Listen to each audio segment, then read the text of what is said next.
Hello friends, welcome to Gyandayini. मैं जया सिंह आप सभी को यूपी टेट के लिए सीटीपी पढ़ा रही हूँ। तो आज का टॉपिक है हमारा स्किनर। इससे पहले हम पावलोव को पढ़े थे। तो चलिए स्किनर का पूरा नाम देखते हैं। बुहास फ्रेडरिक स्किनर था इनका पूरा नाम। निवासी थे ये अमेरिका के। पेशा वैज्ञानिक थे। प्रयोग कबूतर और चूहा पे किए थे। तो कबूतर पे ये 1943 में प्रयोग किए, चूहा पे 1938 में प्रयोग किए। इनके कुछ प्रमुख सिद्धांत देखिए। तो पहला है सक्रिय अनुबंधन सिद्धांत, दूसरा है श्रृंखला अधिगम सिद्धांत, ठीक है, तीसरा है अभिक्रमायोजित सिद्धांत। आइए इनके पुस्तक का कुछ नाम देखते हैं। तो वैसे बहुत पुस्तक लिखी इन्होंने, लेकिन तीन मुख्य हैं। तो द बिहेवियर ऑफ ऑर्गेनिज्म, दूसरा है साइंस एंड ह्यूमन बिहेवियर, तीसरा पुस्तक है द सिलेक्शन ऑफ बिहेवियर।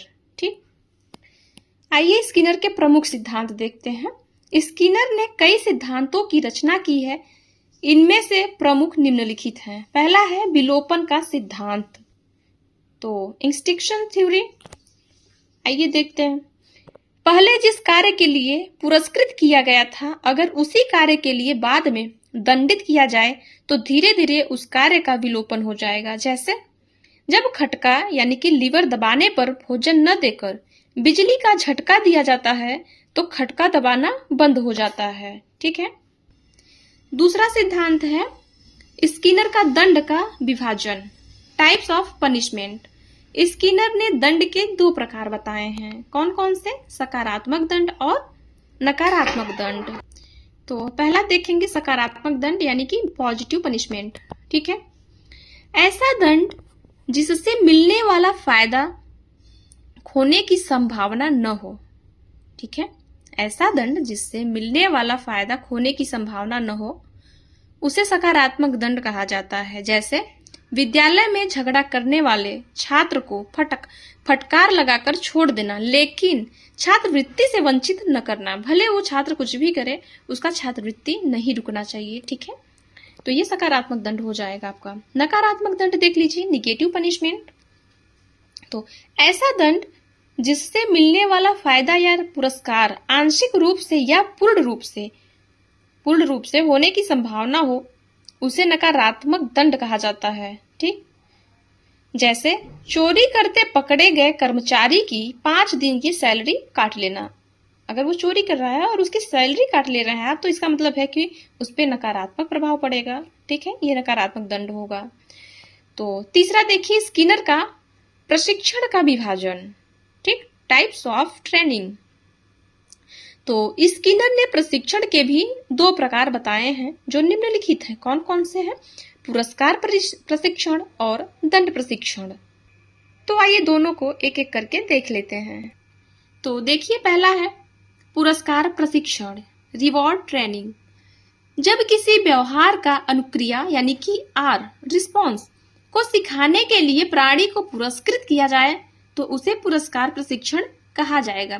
उदाहरण देखिए, जैसे चूहे को खटका दबाना सिखाने के लिए भोजन पुरस्कार के रूप में दिया जाएगा। जब वो चूहा खटका दबाता था तो उसे भोजन दिया जाता था, तो इसी से प्रेरित होकर वो बार बार खटके को दबाने लगा था। ठीक है, तो ये पुरस्कार था। फिर आइए देखिए दंड प्रशिक्षण, पनिशमेंट ट्रेनिंग। जब किसी व्यवहार या अनुक्रिया को गलत होने के कारण दंडित करके सिखाया जाए तो उसे दंड प्रशिक्षण कहा जाता है। जैसे रोज कक्षा में देर से आने वाले छात्र को अर्थदंड लगाकर समय पर आना सिखाना। ओके। चौथा स्किनर का पुनर्बलन का विभाजन। तो आइए चौथा देखते हैं स्किनर का पुनर्बलन का विभाजन, टाइप्स ऑफ रीइंफोर्समेंट। पुनर्बलन को प्रबलन, सुदृढ़ीकरण, सबलीकरण आदि नामों से जाना जाता है। पुनर्बलन का अर्थ है बढ़ावा देना या मजबूत करना। स्किनर ने पुनर्बलन के भी दो प्रकार बताए हैं। कौन कौन से? सकारात्मक पुनर्बलन और नकारात्मक पुनर्बलन। आइए दोनों को एक एक करके देखते हैं। सकारात्मक पुनर्बलन, पॉजिटिव रीइंफोर्समेंट। जो किसी अच्छे या सकारात्मक व्यवहार को बढ़ाए या मजबूत करे उसे सकारात्मक पुनर्बलन कहा जाएगा। ठीक, जैसे भूखे बच्चे को भोजन सकारात्मक पुनर्बलन है। गरीब छात्र की पढ़ाई को जारी रखने के लिए सहायक छात्रवृत्ति भी क्या है, सकारात्मक पुनर्बलन है। नकारात्मक पुनर्बलन देख लीजिए, निगेटिव रीइंफोर्समेंट, वह अवांछनीय तत्व हटा देना जिसके होने से वांछनीय अनुक्रिया नहीं हो पा रही है, जैसे भूखे बच्चे और भोजन के बीच खड़े कुत्ते को हटा देना ताकि भोजन खाने की वांछनीय अनुक्रिया हो सके। आइए अब देखिए पांचवा, आकृतिकरण का सिद्धांत यानी कि शेपिंग। यह स्किनर का एक प्रसिद्ध सिद्धांत है जिसका अर्थ है कि अगर प्राणी को किसी अनुक्रिया या कार्य से फायदा होता है तो वह खुद को अनुक्रिया की जरूरत के अनुसार ढाल लेता है। जैसे सरकारी नौकरी पाने के बाद एक आलसी व्यक्ति का सुबह 6 बजे उठकर ऑफिस जाना। अब देखिए स्किनर का श्रृंखला अधिगम सिद्धांत, चेन लर्निंग। यह स्किनर का एक प्रमुख सिद्धांत है जिसका अर्थ है पुरस्कार तक पहुंचने के लिए कुछ अनुक्रियाओं या कार्यों को एक निश्चित क्रम में सीख लेना। जैसे एक छात्र द्वारा नहाना, यूनिफॉर्म पहनना, बैग लादना और स्कूल जाना। ठीक है, यह क्या कहलाता है, तो स्किनर का श्रृंखला अधिगम का सिद्धांत। इस क्रम को तोड़ा नहीं जा सकता, अतः यह श्रृंखला अधिगम है। सही बात है, एक बच्चा पहले नहाएगा, उसके बाद ही यूनिफॉर्म पहनेगा, उसके बाद ही बैग लटकाएगा, उसके बाद ही स्कूल जाएगा। ऐसे तो ये नहीं कि डायरेक्ट स्कूल चला जाएगा।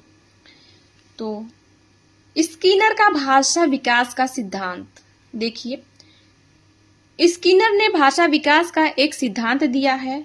स्किनर के इस सिद्धांत को भाषा का व्यवहारवादी या क्रिया प्रसूत या वातावरणवादी या अनुकरण सबलीकरण का सिद्धांत भी कहा जाता है। ठीक है, कितने नामों से जाना जाता है, तो भाषा का व्यवहारवादी, क्रिया प्रसूत, वातावरणवादी, अनुकरण सबलीकरण का सिद्धांत इत्यादि नामों से जाना जाता है। ठीक, स्किनर ने इसमें कुल 3 चरण बताए हैं जो निम्नलिखित हैं। तो देखिए तीनों चरण। पहला है अनुकरण, इमिटेशन। तो और इसमें क्या होता है कि पेन लाओ सुनकर पेन शब्द जानना। जैसे पेन का नाम सुनकर बच्चा पेन शब्द तो जान जाता है कि पेन नाम का कोई वस्तु होगी, लेकिन उसको नहीं पता कि वो वस्तु कौन सी है, भले वो देखता रहे। साहचर्य, एसोसिएशन, बताए जाने पर पेन शब्द एवं पेन वस्तु का मिलान कर लेना। जब बताया जाए कि यही पेन है, जो वस्तु वो देख रहा है, तो उसका मिलान कर लेता है कि वो समझने लगता है कि यही चीज है वो। सबलीकरण, रीइंफोर्समेंट, वयस्क या माता पिता सिर्फ सही साहचर्य को ही बढ़ावा देंगे। ठीक है, अब आइए देखिए अभिक्रमायोजित अधिगम, प्रोग्राम्ड लर्निंग।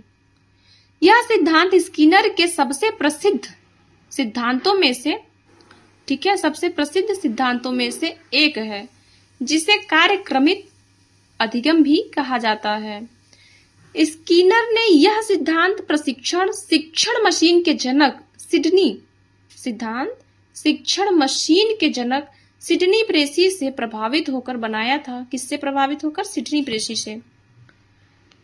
यह शिक्षक रहित अधिगम है जहां कंप्यूटर शिक्षक की जगह लेता है। आज के सभी ऑनलाइन मॉक टेस्ट इसी के उदाहरण हैं, जो हम घर बैठ के मॉक टेस्ट लगाते हैं। स्किनर ने अभिक्रमायोजित अधिगम के 5 सिद्धांत दिए थे। कितने? 5 सिद्धांत दिए। कौन कौन से आइए देखिए। तो पहला है छोटे छोटे खंडों में विभाजन का सिद्धांत, सक्रिय भागीदारी का सिद्धांत, अपनी गति से सीखने का सिद्धांत और स्वपरीक्षण का सिद्धांत, तुरंत प्रतिपुष्टि का सिद्धांत। ठीक, नोट देखिए, आज के सभी मॉक टेस्ट इसी के उदाहरण हैं। पुनर्बलन की सूची देखिए। Schedule of reinforcement. स्किनर ने पुनर्बलन की एक सूची भी दी है जिसमें इन्होंने पुनर्बलन का अंतराल एवं समय अवधि बताई है। इस सूची में स्किनर ने 2 प्रकार के पुनर्बलन बताए। तो ये 2 प्रकार के पुनर्बलन इधर हैं। सतत पुनर्बलन, पहला है सतत पुनर्बलन यानी कि कंटिन्यूअस रीइंफोर्समेंट। दूसरा क्या है? आंशिक पुनर्बलन यानी कि पार्शियल रीइंफोर्समेंट। ओके, तो देखिए एक एक करके देखते हैं। सतत पुनर्बलन, जब प्रत्येक सफल अनुक्रिया पर पुनर्बलन या पुरस्कार दिया जाए तो उसे सतत पुनर्बलन कहा जाएगा। जैसे चूहे को प्रत्येक बार खटका दबाने पर भोजन देना। ठीक, आइए आंशिक पुनर्बलन देखते हैं। जब प्रत्येक सफल अनुक्रिया को पुरस्कृत न करके कुछ को ही पुरस्कृत किया जाए तो इसे ही आंशिक पुनर्बलन कहा जाएगा। नाम से ही स्पष्ट है, आंशिक। ठीक, जैसे तो उदाहरण देखिए, जैसे 59वीं, 434वीं, 3617वीं बार खटका दबाने पर ही भोजन देना। ठीक, नोट देखिए, क्योंकि सतत पुनर्बलन में पुरस्कार प्रत्येक सफल प्रयास पर मिलता है, अतः यहाँ पर धीरे धीरे रुचि की कमी होगी, जबकि आंशिक पुनर्बलन में प्रत्येक पर पुरस्कार न मिलने से सीखने की तत्परता बनी रहेगी। ठीक, स्किनर ने आंशिक पुनर्बलन को भी फिर से 4 भागों में बांटा है। तो देखिए, पहला है निश्चित अंतराल पुनर्बलन यानी कि फिक्स्ड इंटरवल। दूसरा है परिवर्त या चर अंतराल पुनर्बलन, तो वेरिएबल इंटरवल। फिर तीसरा देखिए निश्चित अनुपात पुनर्बलन, फिक्स्ड रेशियो। परिवर्त अनुपात पुनर्बलन, वेरिएबल रेशियो। इस सूची में निश्चित अंतराल पुनर्बलन सबसे कम प्रभावी, जबकि परिवर्त अनुपात पुनर्बलन सबसे ज्यादा प्रभावी होगा। स्किनर का अधिगम का सिद्धांत, थ्योरी ऑफ लर्निंग 9वां है। सारांश देखिए पहले, स्किनर के, तो आप लोग सारांश यानी कि समरी देखिए।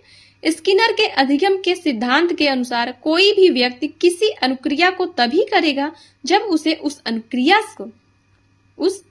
अनुक्रिया को करने से कुछ फायदा होगा। ठीक है,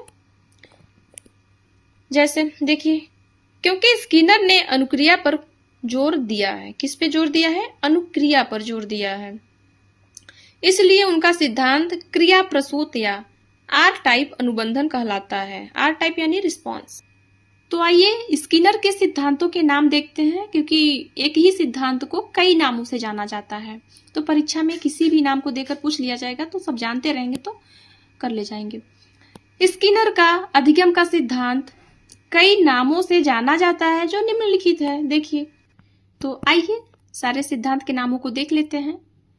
तो पहला है अनुक्रिया अनुबंधन सिद्धांत यानी आर टाइप कंडीशनिंग, सक्रिय अनुबंधन, ऑपरेंट कंडीशनिंग, क्रिया प्रसूत अनुबंधन, ठीक है, इमीडिएट रिस्पॉन्स, सबलीकृत या पुनर्बलित अनुक्रिया सिद्धांत, रीइंफोर्स्ड, नैमित्तिक यांत्रिक साधनात्मक अनुबंधन क्या है? इंस्ट्रूमेंट कंडीशनिंग, ऐच्छिक अनुबंधन, वॉलंटरी कंडीशनिंग, अनुक्रिया उद्दीपक सिद्धांत यानी कि आर्यस थ्योरी, प्राचीन अनुबंधन, एसेंट कंडीशनिंग। ठीक है, इतने नामों से जाना जाता है इनके एक सिद्धांत को। तो आइए कुछ प्रमुख बिंदु देखते हैं। स्किनर के चूहे वाले प्रयोग के बक्से को पहले सक्रिय अनुबंधन बक्सा, ठीक है, ऑपरेंट कंडीशनिंग बॉक्स कहा गया, लेकिन उनकी मृत्यु के बाद उनके शिष्यों ने इसका नाम बदलकर स्किनर का बक्सा रख दिए। किसने? उनके शिष्यों ने, इनकी मृत्यु के पश्चात। कबूतर वाले प्रयोग के बक्से को क्या रखे थे? पिजन बॉक्स यानी कि कबूतर बक्सा कहा जाता है।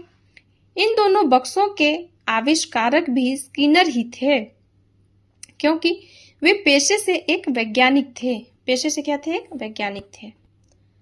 तो फ्रेंड, स्किनर का टॉपिक यहीं समाप्त होता है। कल मिलेंगे किसी नई टॉपिक के साथ।